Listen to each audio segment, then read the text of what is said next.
Welcome to the Lucky 13 podcast, where we talk about all things people in profit and business. I'm one of your hosts, Mike Lantz. And I'm Josh Hauser, and we got some eye candy sitting right in between us. I know we had this problem. We've got probably 1 million listeners now, something like that. If you round up, round up. You're a math major. That doesn't sound like rounded up. Depends on how you're rounding. But we haven't had anybody watching our YouTube channel, so we had to bring in the eye candy. Now, it was either that or we're going shirtless.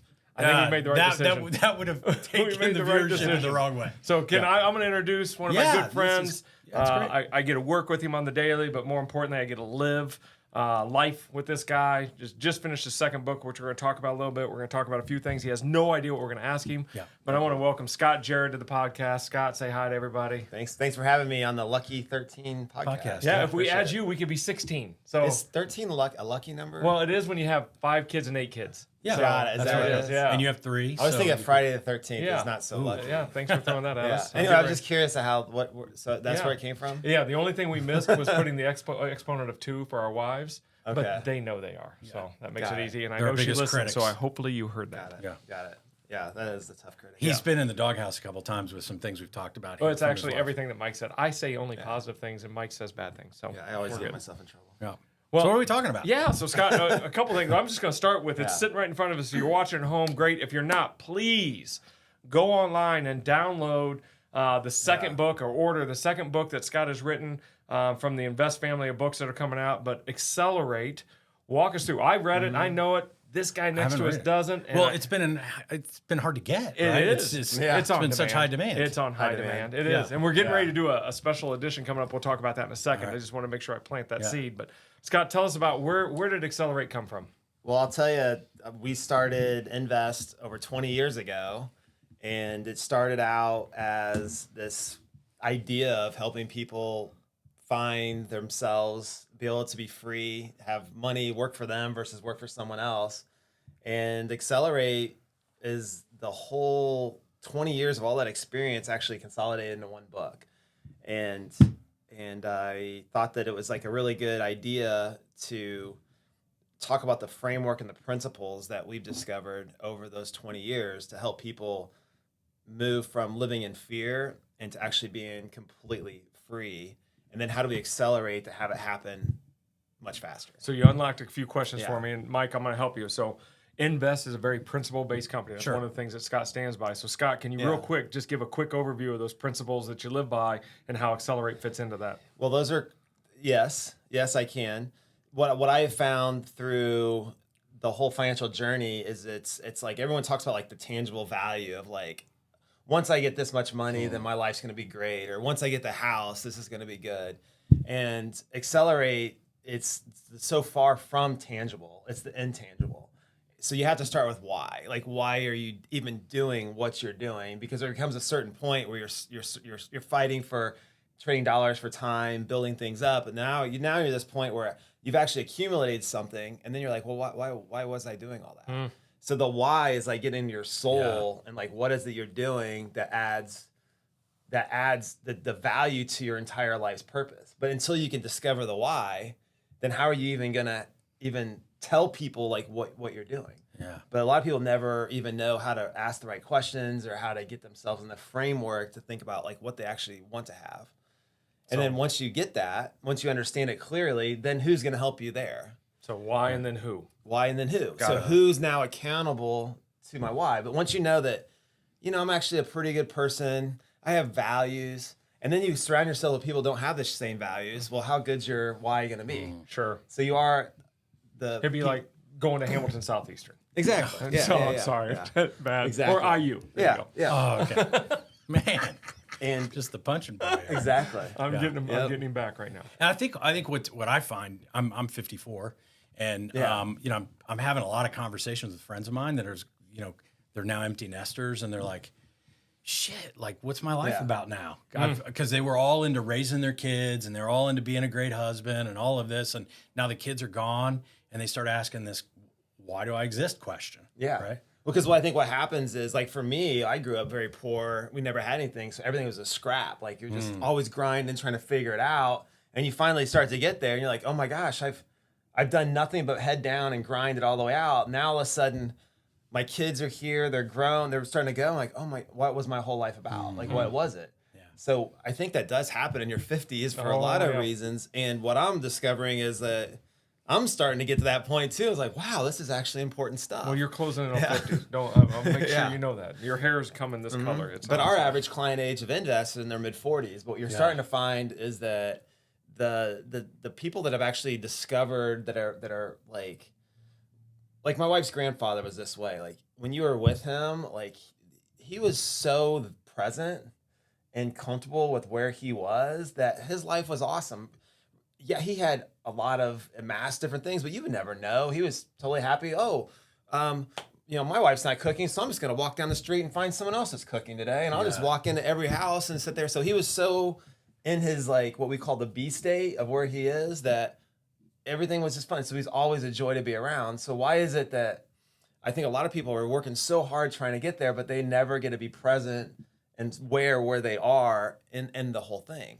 But once people start to get to that point, then everything becomes, life's a journey. It's like fun. This should be a fun ride. It's the partner book that I think of when you're talking about this is The Gain and the Gap. Absolutely. Right? Because we're always talking about, Yep. It's always like, what more can I get rather than appreciating what's happened? And I concur. So Scott, we got our why clear now. We got the right who's in our life. I love that you often say the right people in the right seat, right? Surrounding ourselves with the right life board of directors. What do we need to do next? What does Accelerate tell us we need to do next? Well, you got to keep score. Okay. And Indiana, right? We have game boards. We do. So, all over. Yeah. So when if you start to build your life to where you want to go, well, you need to know where you currently are. So if you're going to play the game of life and you're going to play the game of finance, you need to actually be able to put all your financial information together to say, here's my present situation, here's where I'm at, here's where I currently am, and where am I going? Because money is really just a tool to get you what you want. It's a utility, it's something there, but it's not the most important thing. yeah. And that's what people but the money then will allow you to have more time freedom. For instance, you could have, well, now I may be able to work on my own terms versus have to work for someone else. So I can become work optional sooner. So then I'm spending my time with the people I love, or I can now spend my purpose in a different way. And those things is what you start to discover. So once you get your financial game board put together, now we can start stress testing. And we can start seeing, like, here's where I currently am, here's where I'm going. And it was interesting. I was sitting with my daughter, and she's in her personal finance class, which she should get an A. I was like, but she's not. So we're sitting there, and they literally pulled up a financial calculator, and it started talking about when do you want to retire? How much? This is what they need to have. This is where. So they're solving a lot of financial questions with a bunch of abstract things that she's in high school. How does she even know what life is going to unfold for? But once you know why I'm doing it, like, so even in one of the questions, like, what's retirement mean to you? To her, it was like, big house, beach, this age. That's all that you can even put in your head right there. Got it. So until you know where you currently are, what that would look like, and then you start to go back to your why, and then who's going to be there and be accountable that you're going to surround yourself with. Once you get those three things aligned, you start to have peace of mind and harmony. Because, like, when I start telling you, hey, if you just tell the world what you want, it's funny how it just works out. It works out. Shows up. Speaking out loud. And all that. So once we get peace of mind and harmony, then you start to feel like, oh man, this is actually something there. But until you can have an actual game board, and you start playing the game of chess, where every piece has a rule, and then you can start to say, if I do this, what is the outcome? If I make this move, what's the outcome? But a lot of people are living their life in these linear financial calculators that aren't actually allowing people to weigh and measure the current environment, what it is, and looking out into the future, what that could be.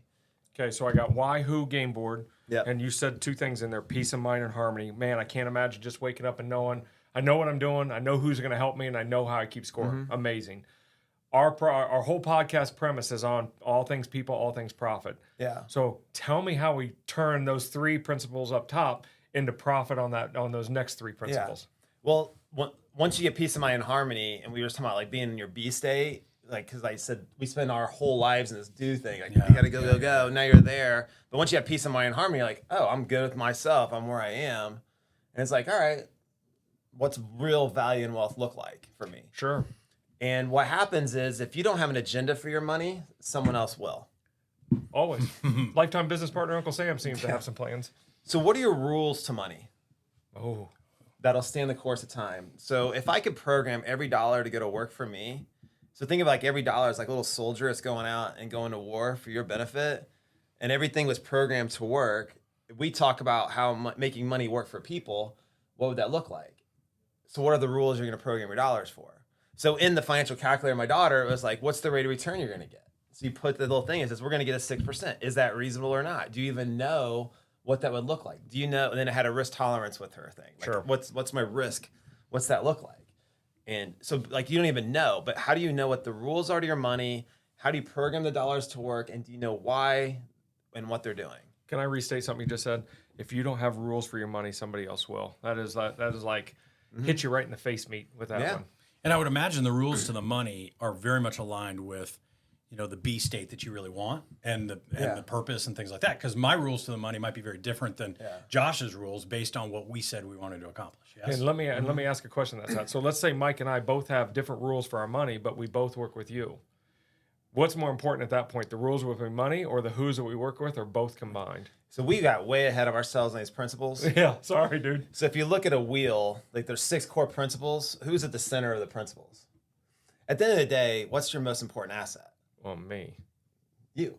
So you are the most important asset. And then obviously your lucky 13 is about your family. Absolutely. Mm-hmm. And then how do we get you out of your present to think of something bigger than yourself? What's the future look like? Got it. So how do we start to look into the future? So if everything's built around you as your most important asset, your family and your future, and I hand you the pen, and then you design the rules for yourself, now you are empowered in your own way.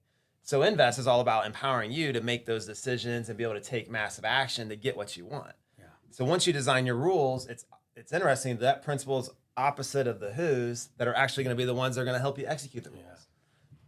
Love it. So now I'm investing you and your family in your future. I love that those words together, tie together. I love it. Yeah. Okay, so got my whys, my who's, my game board. I got my rules in place. What's next? What will the book guide me to next?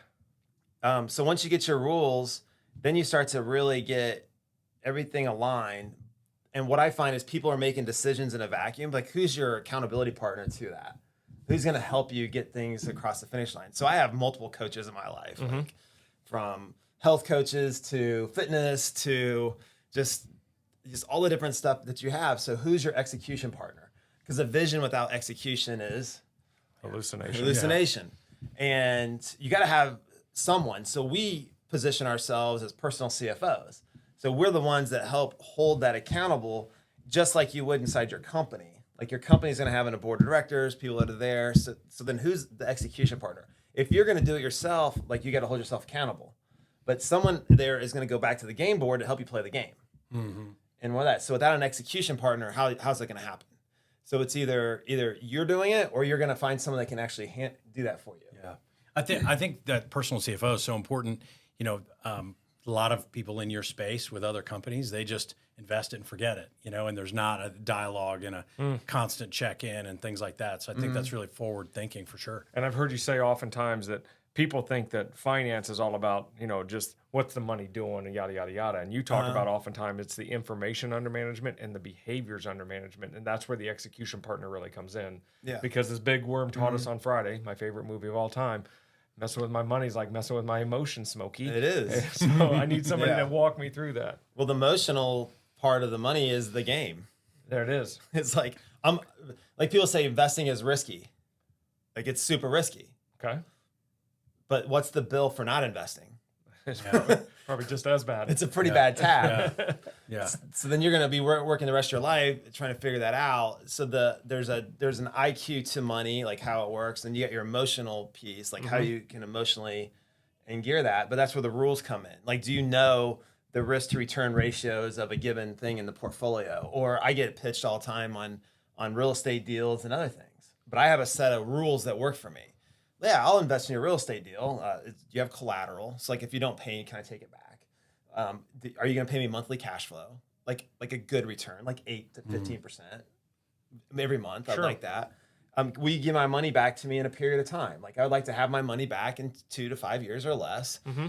And then I would love long-term equity. It'd be great. So then when you sell, I get all the upside.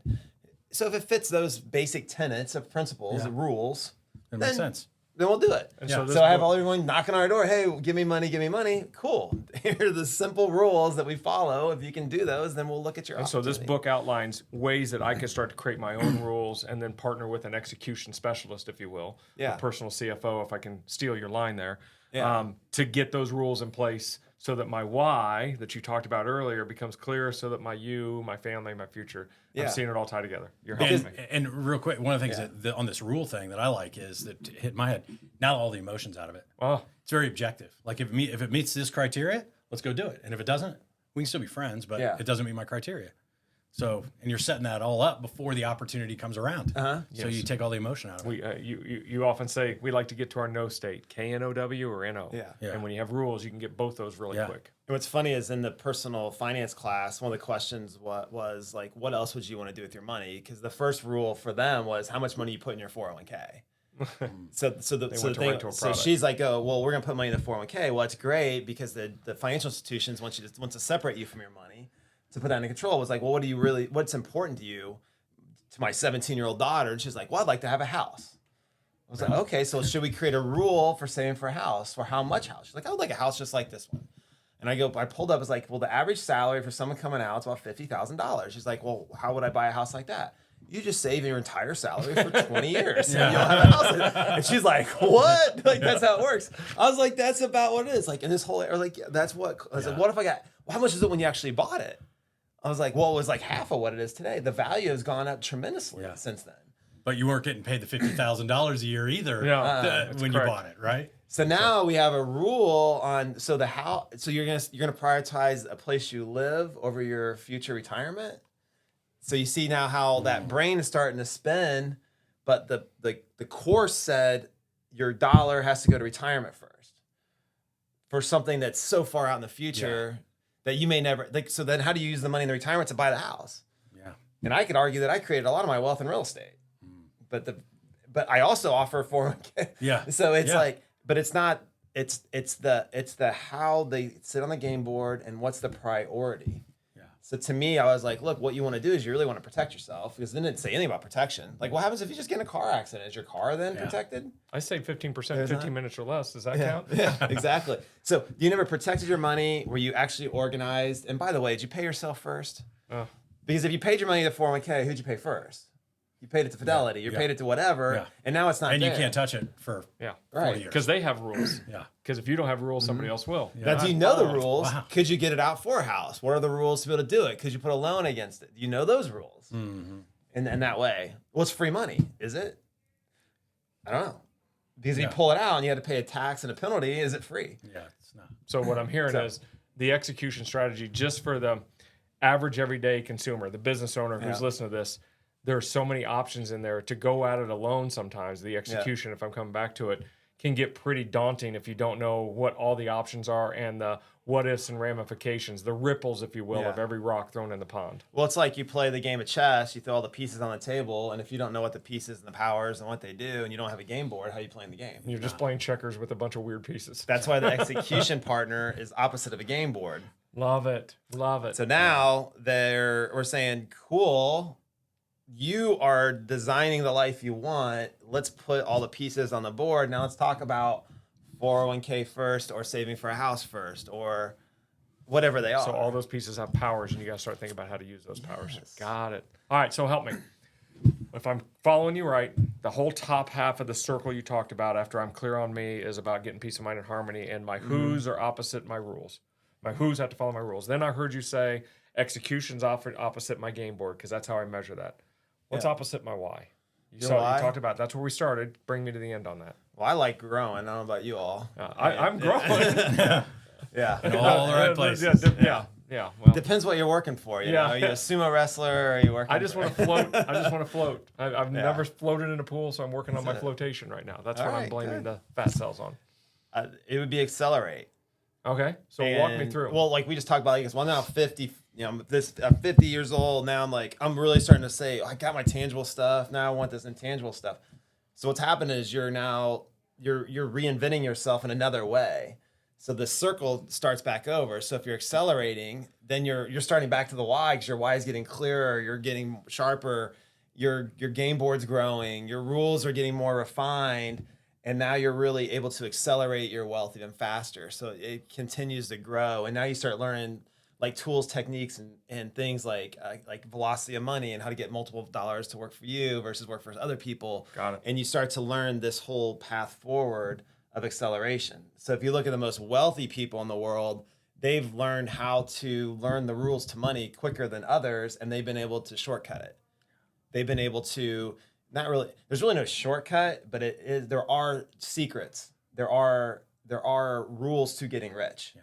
There are simple things you can do to get rich. And rich means something for everybody in a different way. But accelerate's all about how do you do that. And the book's all about, well, if you're going to do it, might as well do it faster because life is too short anyway.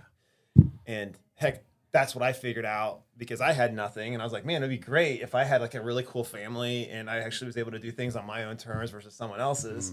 And was my entire life journey. Now I'm like, wow, I unlocked the code. It's now in a quick book. Yeah. So if Mike reads that book, what's Mike's takeaway going to be? As he reads this book, he goes through it. What did you envision when you wrote this for Mike and every one of our listeners when they read this? Yeah. What are they walking away thinking? That there is a path forward. There's a framework that will allow you to take complete control of your entire financial life. That you are the most important asset.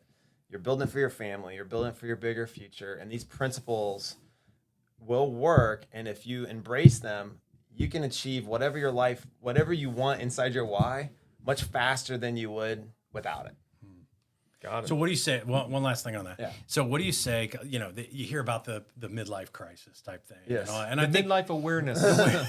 Where people kind of get to this place and they're like, okay, I've raised all the kids and all of this. What do you say to the person that goes, I don't have enough time to make happen? I don't mean time day to day. Yeah. I mean years in my life. Got it. They got a 10-year runway. This may, so I wish 25-year-olds would read this, right? And get it going then. Yeah. But there's a lot of people that you didn't write the book 25 years ago. So, what do you say to the 55 to 60-year-old who doesn't think they have enough time? Yeah, that's great. Well, that's the whole point, is that we want you to be able to get what you want much faster than what you would. Yeah. And if you're in that, the best thing is you just were self-realizing it when you did. Yeah. So 10 years actually is a really good framework that we can work within. Yeah. But the best time to plant a tree is 20 years ago. 20 years ago. Yeah. Or right now. now. So if we got a 10-year runway and we feel like that time pressure is pushing up on us, well, this is the best time because now we can start to reorganize, rethink, reshape, retool, get clear what we want for ourselves. And we're good. Like we can restructure that in a massive way. Yeah. But the current environment you're in may not be the right environment. Certainly. Yeah. And that's where we're at. There was one other thing. Please. There was one other thing that you said, a word that you used it one time, and it just reframed something for me. Please. I've always struggled with this idea of retirement. Like I just always have, because I love what I do and I don't. But use the word work optional.